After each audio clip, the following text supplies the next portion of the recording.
Chapter 4, The Life Giver. Jesus had saved the world, and on the third day after his death, he proved it once and for all by smashing through death and bursting out into life again. A full, overflowing, victorious, unbreakable life. Jesus' followers didn't know it yet. Some of the women, wrapped in grief and despair, went to the place he was buried with spices to anoint his body. It was their last act of love for him, or so they thought. They found the tomb open. The heavy stone which should have closed it had been rolled away. And when they went inside, they didn't find his body. Jesus was gone. They felt grief and shock and confusion. And then 2 men in shining clothes suddenly stood beside them.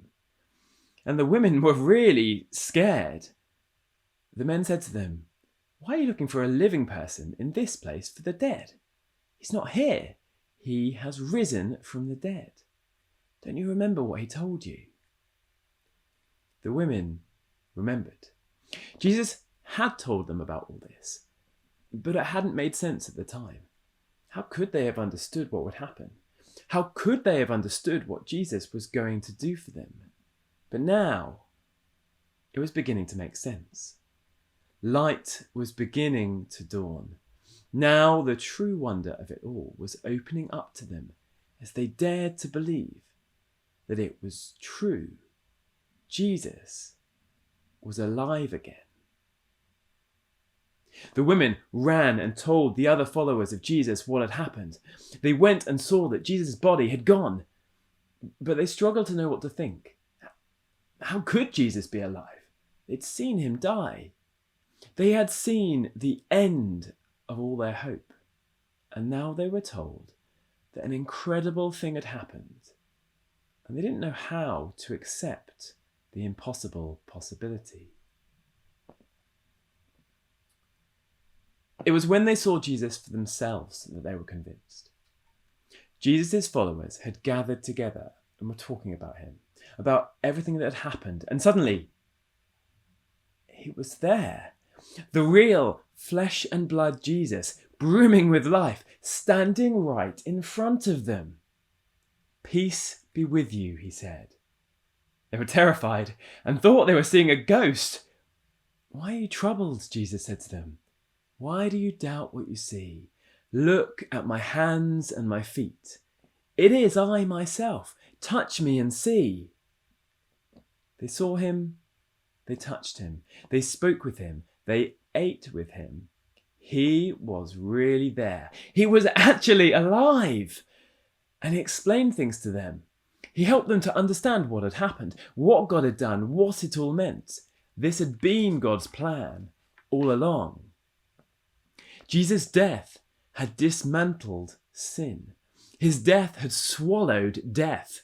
Death couldn't hold him, not Jesus, not the one who had life welling up from the depths of who he was, not the life giver.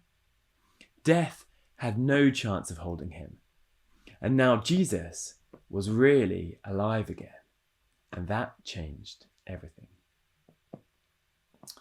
Jesus showed himself to his followers, to hundreds of them, to show them that he was alive. But soon he was taken from them because the story wasn't over. Jesus went up to his Father's side in heaven. He went up to his Father who had sent him. He went there to rule with his Father, to do everything that needed to be done. And he wasn't leaving his followers behind. He didn't leave them on their own. He sent the Holy Spirit to them. Not long after Jesus had gone up to heaven, his followers were gathered together once more. And suddenly, God came to them again.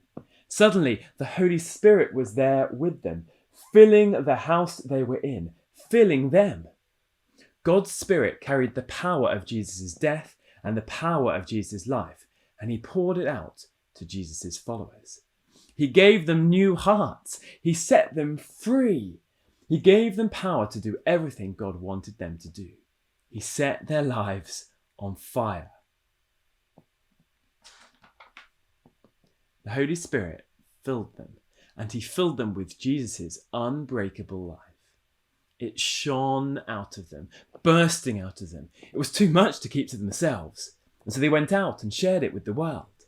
They told the world God's story, the story of Jesus. They told the world that Jesus was the one that they had been waiting for, even if they didn't know it, and that he could bring them out of darkness into light. They told the world that Jesus was the one who could forgive their sins and bring them back to God, so they could be friends with him instead of enemies. They told them that Jesus could give them freedom and joy and life like they'd never known. Everywhere they went, Jesus' light shone out of them into the shadows of the world. Every day, more and more people believed in Jesus and were given life by him. As new people were added to those who believed, the Spirit formed them into the church, God's new people, and breathed the breath of life into them. Every day, God's Spirit moulded and shaped his people so that they looked more like Jesus. There they were, joined together, remade. Jesus' story had become their story, and there was God with them.